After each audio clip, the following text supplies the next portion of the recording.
While 14 European nations sat around a table in Berlin carving Africa into colonies, one kingdom in the Horn of Africa had already been defeating foreign invaders for thousands of years, and a recent viral claim about trained war animals has obscured the real military and political genius that kept Ethiopia free.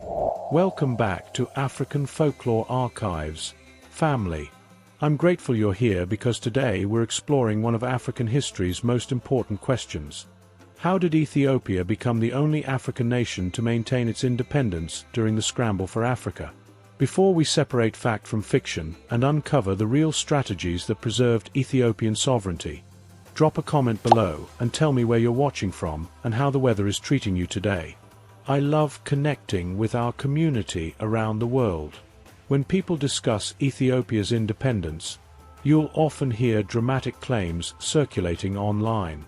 Recently, social media has been sharing stories about Ethiopian warriors going to war with trained lions, cheetahs, elephants, and even bees and wasps, dangerous animals and insects supposedly trained to capture enemy soldiers. These posts claim this animal army is the reason Ethiopia was never colonized and won all colonial wars against them. Now, here's where we need to separate what's true from what's myth.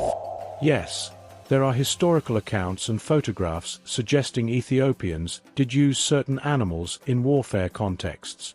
But the viral claim that this animal warfare is why Ethiopia remained uncolonized? That's the myth spreading online recently.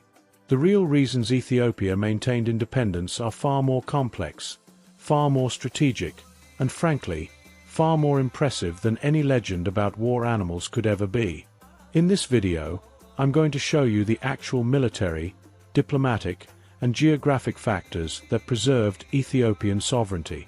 We'll examine the legendary Battle of Adwa in 1896, explore Ethiopia's sophisticated political maneuvering, and understand why European powers found this African kingdom impossible to conquer. By the end, you'll understand that Ethiopia's freedom wasn't about exotic warfare tactics. It was about African strategic brilliance that outmaneuvered the world's most powerful empires. The evidence comes from verified historical records, academic research on the Battle of Adwa, diplomatic archives from European powers, and scholarly analysis of Ethiopian military history documented in credible historical texts. Let's start with the context that makes Ethiopia's story so remarkable. Between 1881 and 1914, European powers colonized almost the entire African continent. At the Berlin Conference of 1884 to 1885, Britain, France, Germany, Belgium, Portugal, Spain, and Italy literally drew lines on maps, dividing African territories among themselves without any African representation. By the early 1900s, only two African nations remained independent: Liberia, which had special status as an American settlement, and Ethiopia. But Ethiopia's independence wasn't new or accidental. This was an ancient kingdom with documented history stretching back over 2,000 years. When European powers were just beginning their colonial adventures, Ethiopia was already a sophisticated empire with established trade networks, diplomatic relations, and military traditions that had repelled foreign invaders for millennia. What topic baffles you most about African resistance to colonization? Drop it in the comments below, and I'll research it for a future video. Your curiosity drives the stories we explore together. Now, let's address those animal warfare claims directly, because understanding what's true and what's exaggerated matters for appreciating Ethiopia's real achievements. Historical photographs do exist showing Ethiopian nobility with lions. There are accounts suggesting that certain animals were present in military contexts. Ethiopian warriors were known for their fearsome reputation and unconventional tactics that frightened foreign soldiers. However, the idea that Ethiopia trained entire armies of lions, cheetahs, and bees specifically to capture enemy soldiers, and that this animal warfare is why they won all colonial wars, that's where historical fact ends and internet legend begins. This particular narrative has gained traction on social media recently, but it's not supported by academic texts about Ethiopian warfare or detailed battle accounts from the period. What actually kept Ethiopia free? Let's examine the real factors, and you'll see they're even more impressive than any animal warfare legend. The first and most important factor was military excellence and strategic innovation. Ethiopian warriors, particularly those skilled with the Shotel, a distinctive curved sword designed specifically for Ethiopian combat techniques, were formidable fighters. But their victory over colonization wasn't won with swords alone. By the late 19th century, Ethiopian emperors had modernized their military with European weapons, particularly rifles acquired through strategic trade and diplomatic relationships. Emperor Menelik II, who ruled from 1889 to 1913, understood that defeating European colonial powers required matching their military technology. He acquired modern rifles, artillery, and ammunition from European powers themselves, often playing Italian, French, and British interests against each other to secure weapons. This wasn't primitive warfare. This was sophisticated military procurement that gave Ethiopian forces technological parity with their would-be colonizers. The second factor was brilliant political and diplomatic maneuvering. Menelik II was a master strategist who understood European politics and exploited divisions between colonial powers. When Italy attempted to claim Ethiopia as a protectorate through a deliberately mistranslated treaty, the Treaty of Wuchale signed in 1889, Menelik recognized the deception immediately. The Italian version claimed Ethiopia had ceded sovereignty. The Amharic version said no such thing. Rather than accepting this colonial trick, Menelik rejected the treaty, built alliances with France and Russia, who were happy to oppose Italian expansion, and prepared his nation for the inevitable military confrontation. This wasn't luck. This was African political genius operating at the highest levels of international diplomacy. Like this video, comment, and subscribe to support this channel. Your subscription is tremendous support for me, and it means the world to me as African Folklore Archives is still growing, and every subscriber helps us reach more people who need to hear these powerful stories. The third factor was Ethiopia's challenging geography and terrain. The Ethiopian Highlands, with elevations reaching over 4,000 meters, created natural defensive advantages that made invasion extremely difficult. European armies accustomed to fighting in different terrains found Ethiopia's mountainous landscape, extreme elevations, and harsh climate to be serious obstacles. Combined with Ethiopian knowledge of this terrain and ability to use it strategically, geography became a powerful ally in resisting colonization. But the decisive proof of Ethiopian military capability came on March 1, 1896, at the Battle of Adwa, one of the most significant military defeats a European power ever suffered in Africa during the colonial period. Italy, seeking to expand its colonial holdings, invaded Ethiopia with approximately 17,000 troops equipped with modern weapons and artillery. Emperor Menelik II assembled a force of approximately 100,000 Ethiopian soldiers, though not all were armed with modern weapons. What followed was a masterclass in African military strategy. Menelik used intelligence networks to understand Italian movements, chose battlefield terrain that favored Ethiopian tactics, and coordinated a complex multi-front assault that overwhelmed Italian positions. The battle lasted one day. By the end, Italy had suffered catastrophic losses. Approximately 7,000 Italian and Eritrean soldiers killed, 1,500 wounded, and 3,000 captured. It was a complete and humiliating defeat that sent shockwaves through Europe. No African army had ever so decisively defeated a European power in the colonial era. But here's what makes this victory even more remarkable. It wasn't achieved through mysterious animal armies or unconventional warfare with bees and lions.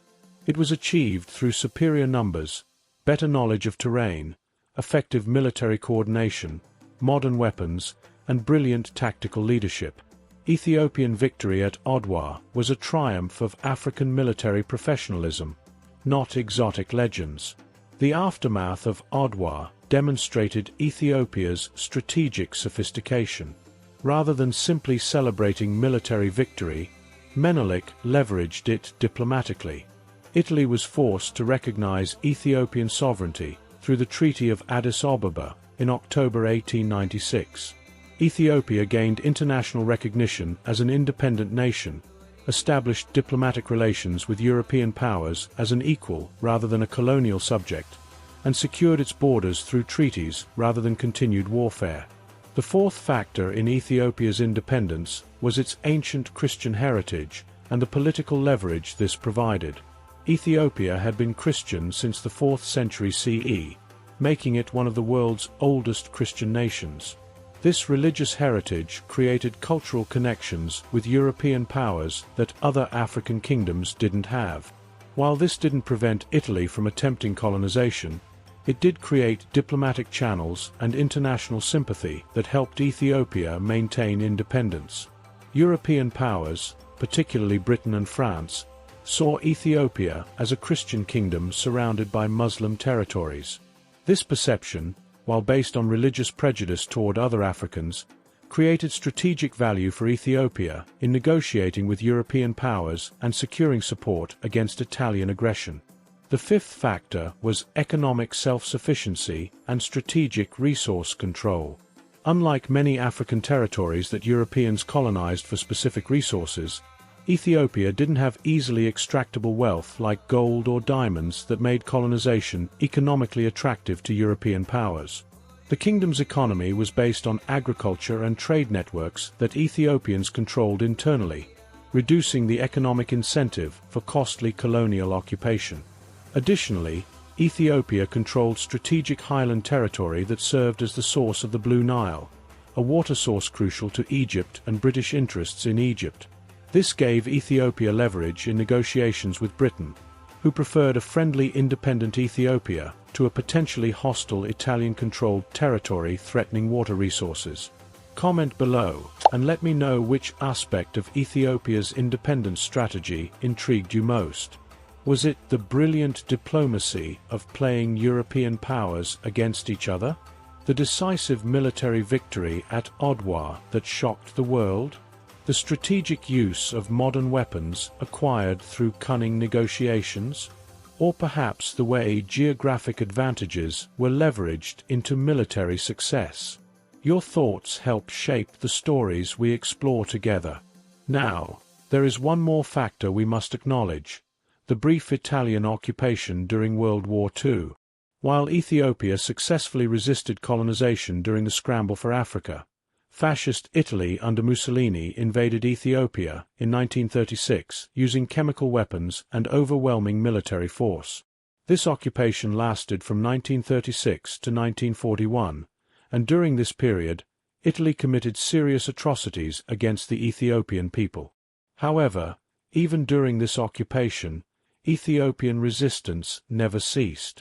Emperor Haile Selassie fled to Britain and appealed to the League of Nations, becoming a symbol of resistance against fascism. Ethiopian resistance fighters continued guerrilla warfare throughout the occupation.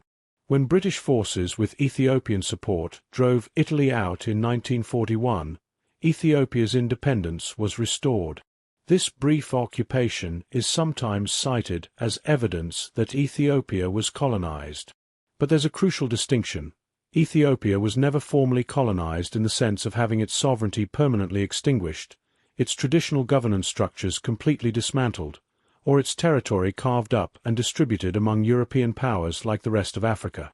The Italian occupation was a military conquest during wartime, not the systematic colonization that characterized the scramble for Africa. Ethiopia's success in maintaining independence had profound implications for African identity and resistance movements worldwide.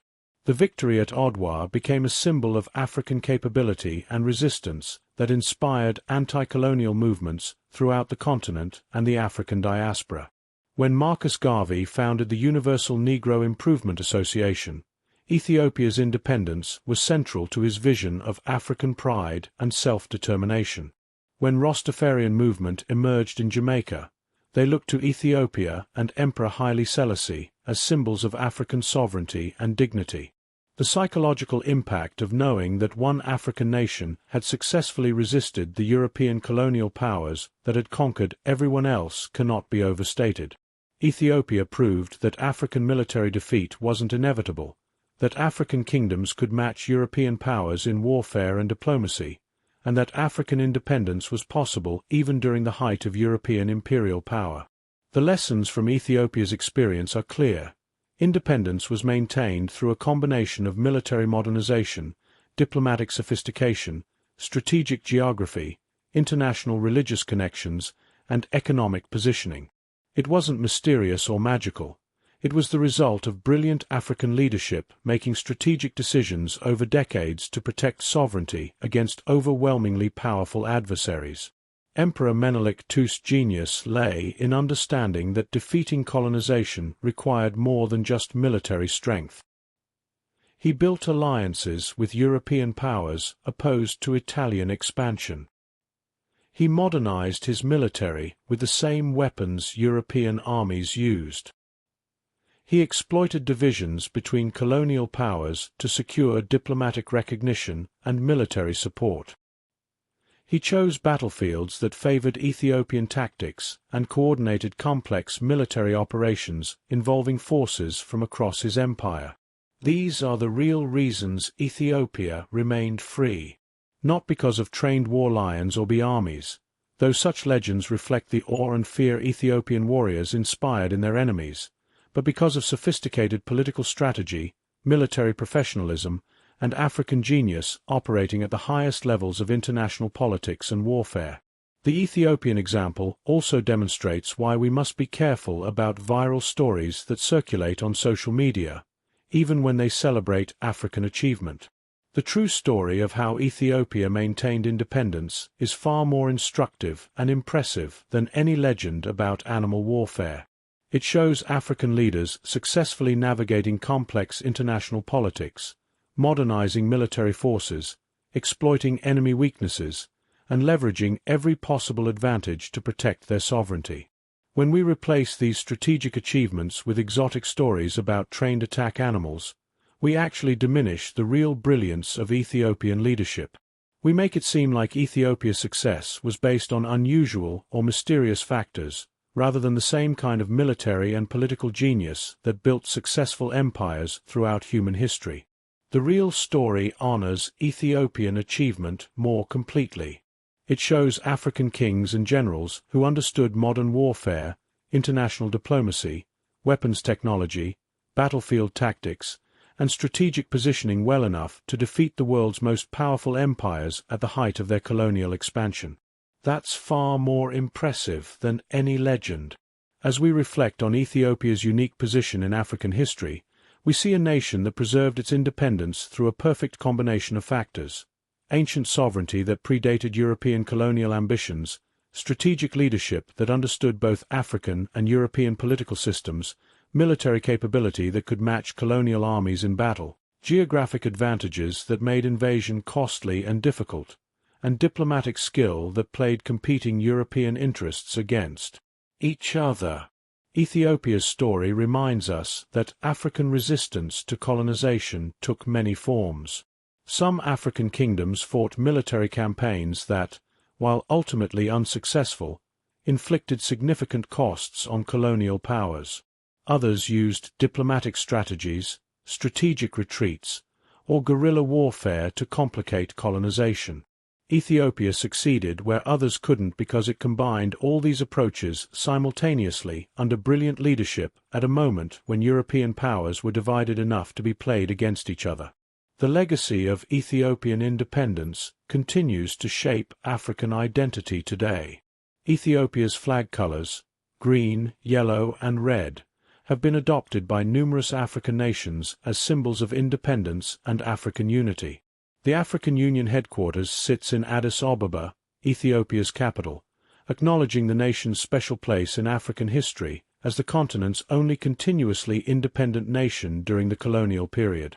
For African people worldwide, Ethiopia represents proof that African sovereignty and dignity could be maintained even against overwhelming European power. It demonstrates that the colonization of Africa wasn't inevitable or natural, but the result of specific historical circumstances that one African kingdom managed to resist through superior strategy and determination. If this exploration of Ethiopia's true path to independence has moved you the way it moved me, please don't forget to subscribe, hit that notification bell, and share this video. Understanding the real strategic genius behind Ethiopian independence honors African achievement far more than any viral legend ever could. The truth about how Ethiopia remained free, through brilliant diplomacy, military modernization, strategic geography, and political genius, reveals the kind of African leadership that changed history and continues to inspire resistance movements worldwide.